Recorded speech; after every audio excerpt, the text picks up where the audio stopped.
McQuarrie is, as most people know, a writer, director, and that's always a kind of a unique situation when the person who's directing the film wrote the material, or was one of the writers of the material.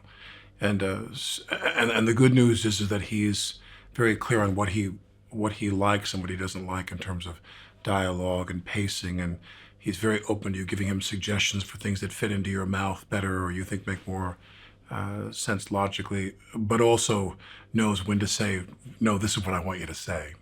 Say it as written, or I think we're already there. That clarity is something that I think I found usually comes with writers who direct.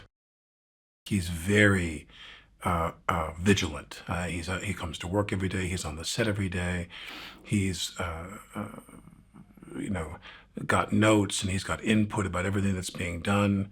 Very hands-on. That's a place that you want to get to, because until you take ultimate responsibility for what's on screen and become a real producer, you can't afford to complain anymore about what's being done and what's not being done.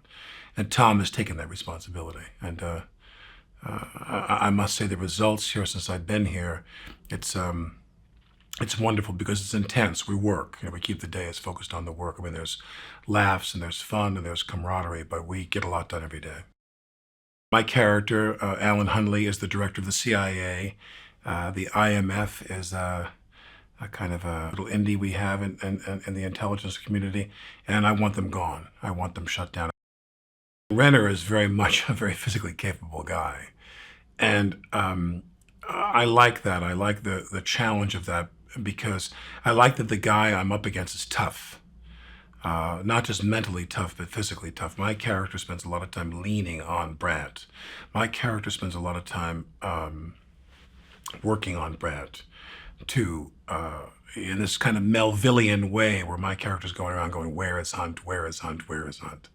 Get me Hunt, bring me Hunt. And I like that it's Renner, because Renner reminds me of like Richard Widmark. And he reminds me of Bill Holden, a guy who, he can be charming and he can throw it off in a certain way, but he's also very tough guy. All of these films have to have some palette in terms of the cast, especially a gang of men that are going to go and do some caper or some adventure or some mission, if you will.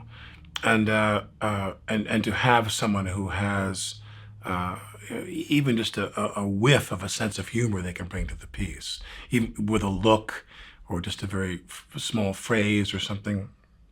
And Simon Pegg,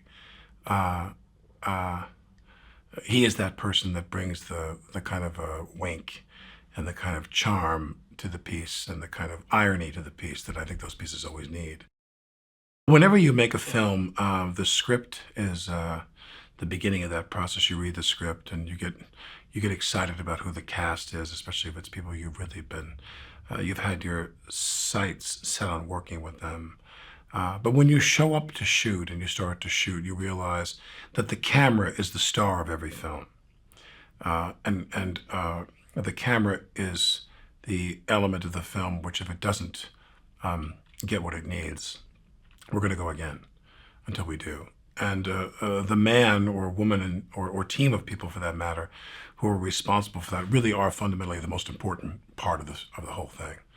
And when you see it, someone, and I've had the great pleasure, probably the most wonderful and most satisfying part of my whole career was the cinematographers I got to work with. And I'm here with Ellison, who is, one of the greats. One of the greats.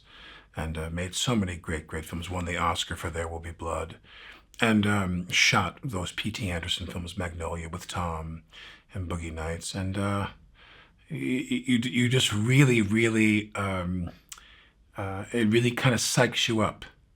It really kind of makes you feel good when you know you're out there with someone like that. It's really thrilling.